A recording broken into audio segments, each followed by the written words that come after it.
Hello, I am Anuvi from St. Peter's College, Valancheri.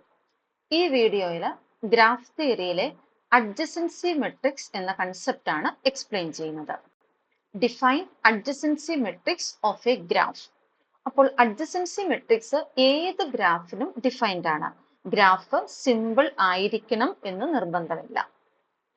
Let G be a graph with n vertices listed as v1, v2, etc. vn. നമുക്ക് ഗ്രാഫിലെ വെർട്ടീസസിന് നമ്മൾ പേര് കൊടുക്കുകയാണ് v1, v2, etc. vn. ഈ പേര് മാറിയാൽ, അതായത് വെർട്ടീസസിന്റെ ഈ ഓർഡർ മാറിയാൽ നമുക്ക് കിട്ടുന്നത് വേറെ ഒരു അഡ്ജസൻസി മെട്രിക്സ് ആയിരിക്കും. ഗ്രാഫ് സെയിം തന്നെ, നമ്മൾ വെർട്ടീസസിന് പേര് കൊടുക്കുന്നത് മാറിയാൽ നമുക്ക് കിട്ടുന്ന അഡ്ജസൻസി മെട്രിക്സും വേറെ ആയിരിക്കും. n വെർട്ടീസസ് ഉള്ള ഒരു ഗ്രാഫിന്റെ adjacency matrix n by n matrix ആണ്. അതായത് എപ്പോഴും അഡ്ജസൻസി മെട്രിക്സ് ഒരു സ്ക്വയർ മെട്രിക്സ് ആയിരിക്കും. അഡ്ജസൻസി മെട്രിക്സിന് കൊടുക്കുന്ന നൊട്ടേഷൻ AG എന്നാണ്. Okay, the adjacency matrix of G with respect to this particular listing of the n vertices of G is the n by n matrix AG. AG എന്നാണ് adjacency മെട്രിക്സിന്റെ notation. Is equal to AIJ. നമ്മളൊരു മെട്രിക്സിന്റെ general form എഴുതുന്നത് ഇങ്ങനെയാണ്. ഇവിടെ AIJ എന്ന് പറയുന്നത് ആ മെട്രിക്സിന്റെ ijth എൻട്രി, അതായത് ith column, ith row, jth column, അവിടെയുള്ള എൻട്രി ആണ് ഈ AIJ. AIJ ആയിട്ട് നമുക്ക് ഇവിടെ വരേണ്ടത് the number of edges joining the vertex VI to the vertex VJ. VI എന്ന വെർട്ടെക്സിനെ VJ വെർട്ടെക്സുമായിട്ട് ജോയിൻ ചെയ്യുന്ന എഡ്ജുകളുടെ എണ്ണം, അതാണ് ijth എൻട്രി ആയിട്ട് വരേണ്ടത്. ഒരു എക്സാമ്പിൾ ചെയ്ത് കഴിയുമ്പോൾ ക്ലിയർ ആകും. ഈ ഗ്രാഫ് നോക്കുക. ഈ വെർട്ടെക്സിന് V1 എന്ന് പേര് കൊടുത്തിരിക്കുന്നു. ഇത് V2, V3, V4. അപ്പോൾ അതിന്റെ മെട്രിക്സ്, ഈ ഫസ്റ്റ് എൻട്രി എന്ന് പറയുന്നത് V1 എന്ന വെർട്ടെക്സിൽ നിന്നും V1 എന്ന വെർട്ടെക്സിലേക്കുള്ള എഡ്ജുകളുടെ എണ്ണം. V1ൽ നിന്ന് V1ലേക്കുള്ള എഡ്ജുകൾ ഒരെണ്ണാണ് ഉള്ളത്, സോ ഇവിടെ 1 എന്ന് വരുന്നു.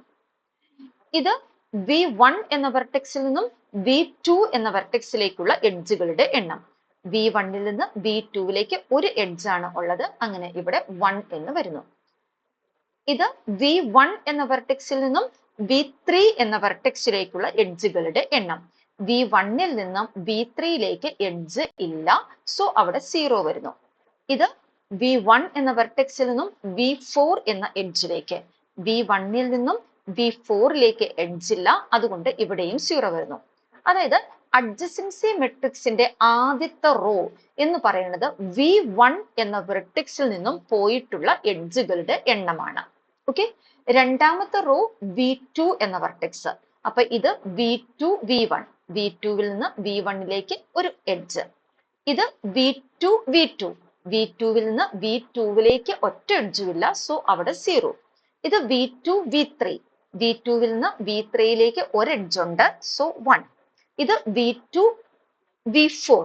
V2വിൽ നിന്ന് V4ലേക്ക് ഒരു എഡ്ജ്, സോ 1. അപ്പൊ രണ്ടാമത്തെ റോ V2 എന്ന വെർട്ടെക്സിന് കറസ്പോണ്ടിങ് ആയിട്ട്. അങ്ങനെ ഓരോന്നും നോക്കാം. അപ്പൊ ഇവിടെ ഒരു റോ, ആ റോയുടെ സം എടുത്താൽ നമുക്ക് കിട്ടുന്നത് എന്തായിരിക്കും? അപ്പോ ഇത് V1 എന്ന റോ ആണ്. അത് V1ൽ നിന്നും പോയിട്ടുള്ള എഡ്ജുകളുടെ എണ്ണമാണ് കിട്ടുന്നത്. ഓക്കെ, ഇനി ഇവിടെ ഈ ഡയഗണൽ എൻട്രീസ്, ഇത് V1ൽ നിന്ന് V1ലേക്കുള്ള എഡ്ജ്, അത് 1. ഇത് V2വിൽ നിന്ന് V2ലേക്ക്, അത് 0. ഇത് V3യിൽ നിന്ന് V3ലേക്ക്, ഇത് V4ൽ നിന്ന് V4ലേക്ക്. ഒരു വെർട്ടെക്സിൽ നിന്നും അതിലേക്ക് തന്നെയുള്ള എഡ്ജ് എന്ന് പറഞ്ഞാൽ അത് ലൂപ്പാണ്. അപ്പോ ഗ്രാഫിൽ ലൂപ്പ് ഇല്ല എങ്കിൽ ഈ ഡയഗണൽ എൻട്രീസ് 0 ആയിരിക്കും. ഇവിടെ ആദ്യത്തേത് മാത്രം 1 കിട്ടി. അതിന്റെ കാരണം V1ൽ ഒരു ലൂപ്പ് ഉണ്ട് എന്നുള്ളത് കൊണ്ടാണ്. Okay, next question. Draw the graph whose adjacency matrix is this. അപ്പൊ ഇത് ഒരു 4x4 മെട്രിക്സ് ആണ്. അതുകൊണ്ട് കറസ്പോണ്ടിങ് ഗ്രാഫില് 4 വെർട്ടീസസ് ആയിരിക്കും ഉണ്ടാവുക. ഓക്കെ, ഇനി ഇവിടെ ഡയഗണൽ എൻട്രീസ് എല്ലാം തന്നെ 0 ആണ്. അതായത് ലൂപ്പ് ഇല്ല എന്നർത്ഥം. നോക്കാം. അപ്പോ V1, V2, V3, V4 loop ഒന്നും വരച്ചിട്ടില്ല. ഇനി ഈ എൻട്രി എന്ന് പറഞ്ഞാൽ V1, V2 അത് ഒരെണ്ണം ആണ് വേണ്ടത്. അപ്പൊ V1 ൽ നിന്ന് V2ലേക്ക് ഒരു എഡ്ജ്. ഇത് V1, V3.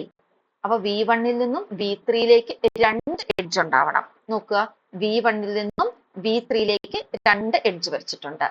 ഇത് V1, V4. V1 ൽ നിന്നും V4ലേക്ക് മൂന്ന് എഡ്ജ് വരയ്ക്കണം. V1 ൽ നിന്നും V4ലേക്ക് 1, 2, 3 ഇങ്ങനെ ഓരോന്നും നമുക്ക് വരയ്ക്കാം. Okay. Find the graph whose adjacency matrix is this one. ഇത് ഒരു 3x3 matrix ആണ്.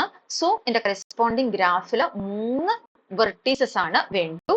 ഞാൻ അതിന് 1, 2, 3 എന്ന് പേര് കൊടുത്തു.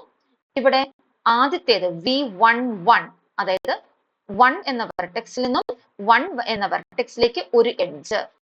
1 എന്ന വെർട്ടെക്സിൽ നിന്നും 1 എന്ന വെർട്ടെക്സിലേക്ക് ഒരു എഡ്ജ്. ഇത് V1, V2, അതായത് 1 ൽ നിന്നും 2ലേക്ക് 2 എഡ്ജസ്. 1 ൽ നിന്നും 2ലേക്ക് രണ്ട് എഡ്ജ്. ഇത് V1, V3.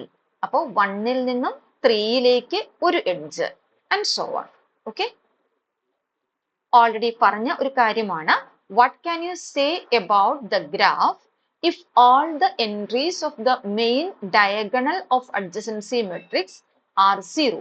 ഈ ഡയഗണൽ എൻട്രീസ് എല്ലാം 0 ആണെങ്കിൽ ഗ്രാഫിനെ കുറിച്ച് നിങ്ങൾക്ക് എന്താണ് പറയാൻ പറ്റുക? എന്തായിരിക്കും? ഗ്രാഫിൽ ലൂപ്പ് ഉണ്ടാവില്ല. ഓക്കെ. ഇനി ഇവിടെ വരുന്നത് അതാണ് answer. If all the entries of the main diagonal of adjacency matrix are 0, then the graph has no loops. അപ്പൊ ഈ adjacency matrixൽ വരുന്നത് number of edges ആണ്. സപ്പോസ് ഡയഗണൽ എൻട്രീസ് എല്ലാം 0 ആണെന്ന് വിചാരിക്കുക. അപ്പൊ ഗ്രാഫിൽ ലൂപ്പ് ഇല്ല. ഇനി നമ്പർ ഓഫ് എഡ്ജസ് എപ്പോഴും 1 വരുന്നുള്ളൂ. ഇപ്പൊ ഇവിടെ 2 വന്നപ്പോൾ എന്ത് സംഭവിച്ചു? ഇവിടെ പാരലൽ എഡ്ജസ് വന്നു. പാരലൽ എഡ്ജസ് ഇല്ല എങ്കിൽ ഈ മെട്രിക്സിലെ എൻട്രീസ് എന്തേ വരുള്ളൂ? 1 അല്ലെങ്കിൽ 0 ആണ് വരുള്ളൂ. അപ്പോ ഗ്രാഫ് സിമ്പിൾ ആണ് എന്നുണ്ടെങ്കിൽ അഡ്ജസൻസി മെട്രിക്സിന്റെ എൻട്രീസ് എല്ലാം ഒന്നുകിൽ 0 അല്ലെങ്കിൽ 1 ആയിരിക്കും. ഓക്കെ. Thank you.